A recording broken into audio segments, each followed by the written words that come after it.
The god of the mountain, the Efasamoto, is trying to send a message to the Bakure people and the dwellers that come in. But the good news is that Liangamene is still flowing.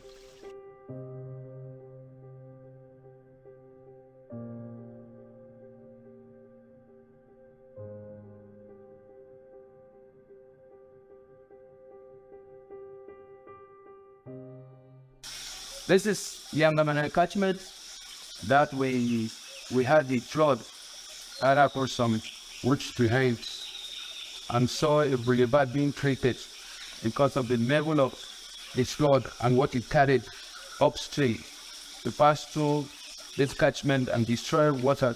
They reduced to rubble.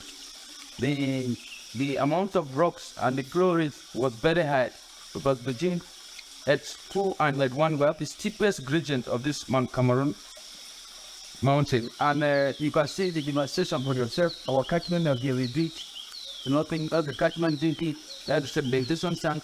The pipe lined up, figuring out to connect to the storage tank, so they have been destroyed.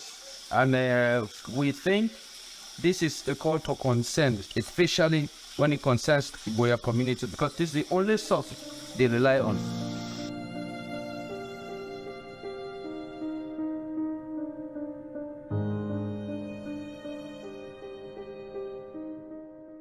If we look at the catchment, we realize that the catchment basin was under the steady rocks, and with the downflow of the rocks, it destroyed the catchment basin and automatically destroyed the sedimentation tracks.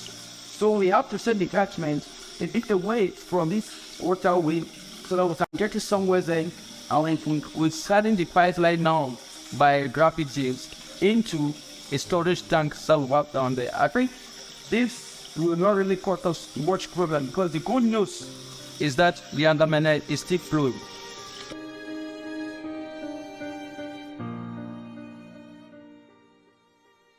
It's a very strong message of the gods.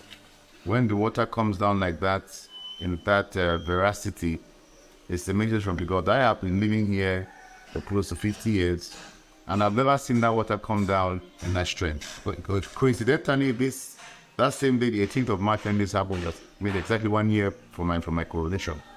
So to me, it's a personal thing, that I receive a strong message from the God. And so we just have to rebuild and move on. Like I said, there's some things I can't explain on camera, which are really traditional things, but it's to prevent the reoccurrence of this kind of situation as much as possible in our life. So we are determined to rebuild. This is our only source of water. There's no turning back. We have to rebuild it to start all over again. And I have mobilized that community, all the young men, to come out. If they call us to start digging trenches to bury new pipes, we will do it. It's our livelihood. There's no way else. We will rebuild. We are determined, and then we'll move forward.